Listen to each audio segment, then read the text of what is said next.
Hello my dear friends, I'm operator Starsky and today we will talk about the mighty Russian military, feared across the globe but mostly by its own soldiers. Today we are diving into the deep end of Slavic cosplay, also known as Desantniki and Spetsnaz, Russia's tactical fashion icons, the spiritual love child of a vodka bottle and a concussion. Now, if you have ever seen a man in a striped tank top doing somersaults through mud while screaming about airborne honor, congratulations, you've just met a Russian desantnik. These are Russia's paratroopers, my friends. They are trained to jump out of airplanes and immediately lose the war upon landing, like it happened in Gostomel. They celebrate their special day by basically swimming in fountains and fighting public sobriety. True story. And then there's Russian Spetsnaz, Russia's elite commandos. Or at least that's what the brochures say. In practice, it's like if your local gym instructor got drunk, watched a Steven Seagal movie and declared war on common sense. Their training involves headbutting empty bottles and shouting at the sky until NATO feels emotionally uncomfortable. But make no mistake, these are not just soldiers, no. They are the pillars of Russian military self-esteem. So buckle up, defenders, because we are going behind the curtain of this tactical circus. Let's explore how a couple of striped shirts and broken noses became the pride of a military still trying to win in Ukraine with 1980s choreography and 1950s ethics. Welcome to the parade of delusion.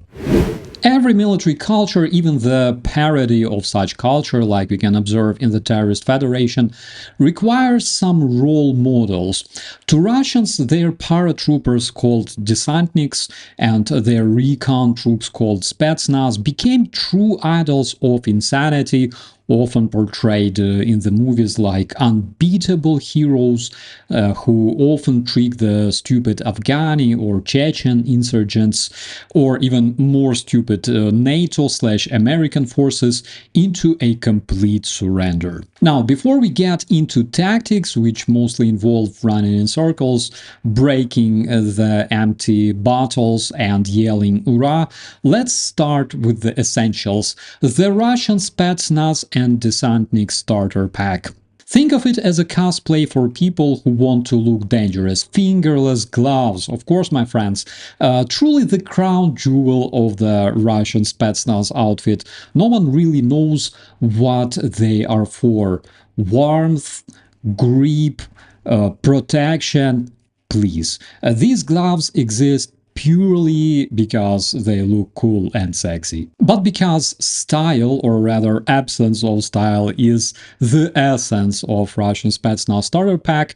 You cannot be a true Spetsnaz without wearing fingerless gloves. Frankly speaking, I would really like to know how they handle hot barrels of their AKs or PKMs with those fingerless gloves, but apparently it's like another secret of the Russian Spetsnaz. The sacred cloth, the striped shirt, or as it's known in its natural habitat, the telnyashka. Nothing says elite warrior quite like a tight horizontal striped undershirt that makes you look like a drunk sailor who lost a bet. This is not just a piece of clothing, my friends. No, that is identity, that is tradition and chest hair all rolled into one, because you will see it worn under everything: body armor, camo jackets, sometimes just solo, proudly displayed like a peacock who got drafted, sometimes even together with a suit. Now, according to Russian doctrine, each branch has its own color. Navy gets blue, airborne gets sky blue, special forces and tankers get black, but they all share one thing in common: a deep burning need to rip it off dramatically before fist-fighting their cousin at a barbecue. It's a Russian tradition. In theory, it's a uniform. In practice, it's a personality, because you don't wear a telnyashka, you become the telnyashka in the Russian Russian army. It binds the soul to this glorious heritage of losing every war after 1945 and still celebrating like you won. And finally, the bandana, usually worn around the head, sometimes around the neck, occasionally used as a napkin in the field. This is the universal sign of "I watched Rambo once and took it personally." It's not just a fashion statement, my friends. In Russian culture, it's a head injury prevention device, of course, if you believe hard enough. Combine all this together and what do you get? A man who looks like he's either going to invade a country or start a breakdance battle. Either way, someone is getting injured, and most probably it's him. The funniest thing is that in the Russian mind, nothing terrifies NATO like a shirtless man doing push-ups in the snow while screaming about his grandmother's honor. So there it is, my friends, the final piece of the Spetsnaz starter pack: stripes, sneakers, and unchecked alcoholism. Stay tuned, my friends, because next up we are going to talk about the myths of the Russian Spetsnaz. So one time I made the mistake of watching that old Ultimate Warrior show, you know, the one where they pit historical and modern warriors against each other using highly scientific methods like slow-mo reenactments and widely inaccurate CGI.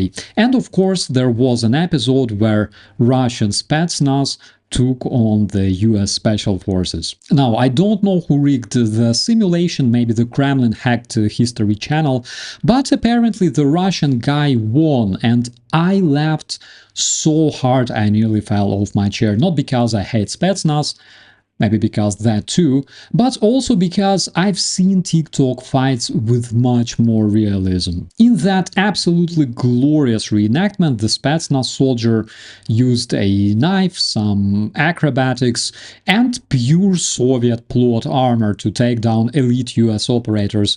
Meanwhile, in reality, Russian special forces get regularly obliterated by just Ukrainian farmers with drones and good Wi-Fi connection. However, in Russia, there's this unbreakable myth that is, of course, lovingly created by Russian propaganda, B-list action movies, and that one uncle who swears he was in the unit. So the myth says that Spetsnaz are, you know, those unstoppable silent shadow assassins. And then we get to the final boss of the Russian nonsense, Товарищ Kadachnikov, the man, the myth, the inventor of contactless Russian combat. Yes, my friends, that is considered a real thing only in Russia. According to Товарищ Kadachnikov, you can defeat an enemy without even touching them, just by moving your hands vaguely in their direction and projecting mystical Slavic intent. Supposedly, Spetsnaz were trained in this because nothing prepares you for modern warfare like dancing with sabers and pretending you are in a live-action anime. And the myth endures because when you got no actual victories, you make movies. Propaganda, cinema, where Spetsnaz takes out 10 NATO guys with a spoon and stare. In real life, they're more likely to drown in a fountain during the Desantnik's Day celebration in Russia. Now, let's talk about reality. I can talk about it just a bit as a bystander witness, because one thing that comes to my mind was the very first day of the full-scale Russian invasion that started for me in the Gostomel airport. That is a place that was supposed to be the crown jewel of Russia's brilliant blitzkrieg, but instead has turned into a Russian blitzkrieg. According to the genius Russian plan, if we can even call it this way, Russian Spetsnaz were gonna swoop in like Hollywood strike team, seize the airport in an hour and open the gates to Kiev, you know, like it was 1941. Spoiler, they didn't make it past the gift shop. The fact is, the mighty Spetsnaz, with all their chest-thumping propaganda and airborne bravado, got wrecked by our Ukrainian conscripts. Young guys, some of them probably still virgin at the time, but still trained and prepared according to the NATO doctrine. We're talking at least 80 Russians dead, confirmed by 9 separate witnesses. They all say the same numbers, same story, one smoking crater of a plan. The Spetsnaz came in thinking that they were on a mission. Turns out they were just scheduled for a group funeral. And my friends, this wasn't just some fog of war moment, this was a straight-up massacre. Basically a textbook example of what happens when you believe your own hype, ignore reconnaissance, and try to invade a country with TikTok videos and tactics straight out of 1951. At this point you can find plenty of Ukrainian participants of that very first battle that took place in Gostomel, but surprisingly 0 Russian participants can be found today, probably because they're dead. The only thing you can find online is a bunch of heroic Russian movies, of course, dedicated to those guys, and songs, because if you cannot achieve a victory to brag about, you can make it up using the drunken genius of Nikita Mikhalkov and a bunch of low-rated movie actors. So yeah, when people ask me if Spetsnaz are as dangerous as they look in the Russian movies, I say